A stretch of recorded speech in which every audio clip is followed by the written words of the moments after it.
Do not confuse this with treatment or mental health advice or direction. Nothing on this podcast is made to supplement or supersede the relationship and direction of your mental health caretakers. Although David Kozlowski is a licensed marriage and family therapist, he is not functioning as a certified mental health professional in this environment. And same applies to any professional who may appear on the OG Therapy podcast. Welcome to the OG Therapy. Hey everybody, welcome to another episode of OG Therapy, and today I've got another question that I'm going to answer from a teen.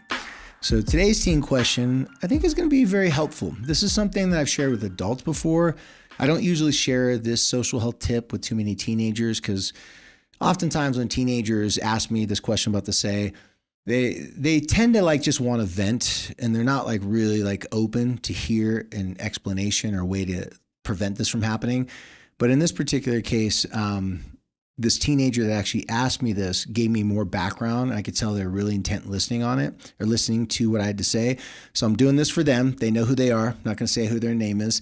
So the question goes as follows. How do I keep cool and not lose my temper? I have a habit of coming out of pocket and saying things I regret. For those of you people who don't know what coming out of pocket means, that's a new terminology or new slang for just losing my cool, being pissed off, stuff like that. So there's a few steps that I want to go through first. So the very first communication that someone's going to see from you is not what you say. It's how you look or your body language or your overall just kind of disposition when you're listening to them tell you something. So the first one is, now if you're looking at this on the YouTube and you can see me visually, which by the way, go follow us on YouTube if you haven't done that. You'll see that as someone's talking to me, I'm going to go into character right now. If someone's telling me something I don't like or something that I seriously disagree with, and I don't want to come out of pocket, and I know if I get upset and angry, I'm probably going to say something. So what I do is I look down, I nod my head yes, as if I'm agreeing with them or being agreeable. I make eye contact with them, but when I make eye contact with them, you want to look at them very intently, like you're trying your hardest to really understand, pay attention, but most importantly, you want to convey that you're interested in what they're saying. Now, this goes along with step 2. I'm going to want you, or you're going to need to play dumb or naive when someone's telling you these things that you don't like or that's pissing you off or that you are caught off guard by.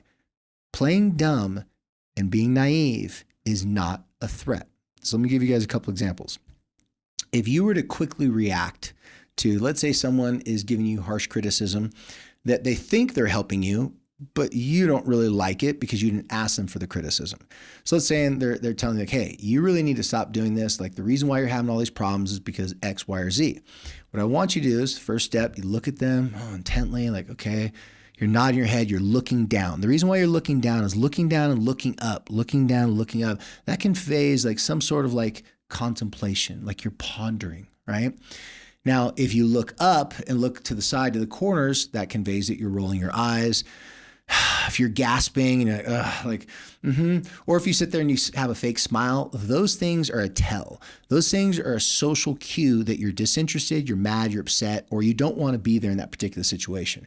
But if you're looking down, looking up and making eye contact, and simultaneously you're showing you're really interested, you're really being thoughtful, and you're trying to soak up everything you're saying, that's the second step that's going to help the next thing a whole lot. So after you focus on just doing all the body language, after you focus on, just making them feel like you actually care and you're paying attention, the naive part and playing dumb part really shows when you tell someone, you know what? I'll be honest with you, I don't really know what my problem is, or, first of all, thank you for telling me this. Thanks for pointing out to me because I didn't realize it was causing that much of a problem. And so, yeah, I really appreciate that. Giving someone a compliment for them sharing criticism towards you instantly softens the blow. One, it takes away the power of you getting defensive, and it doesn't make you feel like they're attacking as much, because if you're thanking someone, you're basically saying, you just don't know how to give criticism in a helpful way.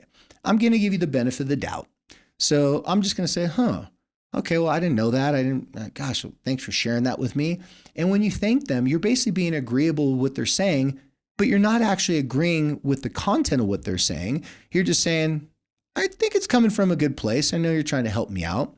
Now, after you say those types of things, like, I appreciate it, thank you so much, you can also, depending on the situation, you can also comment and be like, man, like, I tell you what, like, let me think about what you just said, because I really want to take what you said seriously. And, maybe in the past I would have gotten upset or angry and frustrated, but I'm trying to do that whole, what's that thing starts with an M when you get older? Oh, mature. I'm trying to mature.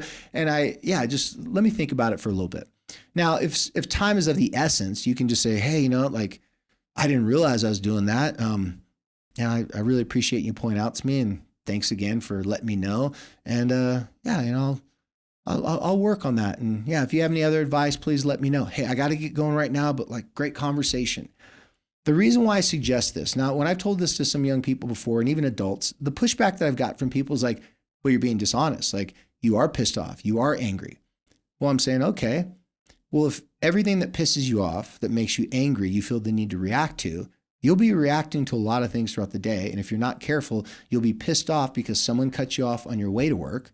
Then you're just festering, you're angry about that, it wasn't fair. And then you get to work, you walk in with that energy. When someone comes at you sideways or says something you don't like, then you're most likely going to take that anger from early in the morning, the drive, out on them, or you're just going to build it in and like pack it inside. Because let's say your manager is the first one to give you criticism.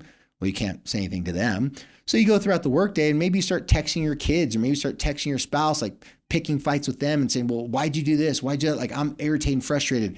So what happens is people have a tendency, when they get all worked up, they have a hard time shaking it off, especially if they have a really busy day and when other people may piss them off throughout the day. So when I give this advice to people, this suggestion, I'm telling them, hey, listen, save your energy for the bigger things in life. And also, too, do you really want to waste time going back and forth with someone that you don't agree with, someone that wants to be right all the time? So if you just simply go along with what they're saying, thank them for giving you that information, you get out of the conversation in a couple minutes. You don't get caught in this back and forth. He said, she said, you're angry at them, and then bring up all that stuff. You just go, oh, that's interesting. If you really don't care about what that person says about you and you don't really value their opinion, what's the harm in pretending that you're listening just to pacify them so you can get out of the freaking conversation? And another thing, if it's an authority figure, what are you going to do? Argue with them? That's not going to go well either, especially if it's your job, especially if it's a parent, or maybe it's your spouse. You don't want to fight with your spouse on every little petty thing that comes up. So this is a great way for you to not come out of pocket, say things that you could regret, and also say things and do things that could cause you to have a bigger problem. Then you don't have time and energy to deal with all your other life problems. You guys, I call this right there being agreeable without having to agree. And I also call us playing dumb and naive, because people aren't threatened by naive people. They're threatened by someone who's defensive, who's reactive, and someone who's very offensive and comes on the offense trying to attack them because they felt that you attacked them first, right? So as always, guys, follow OG Therapy on all the platforms. And until next time, be cool.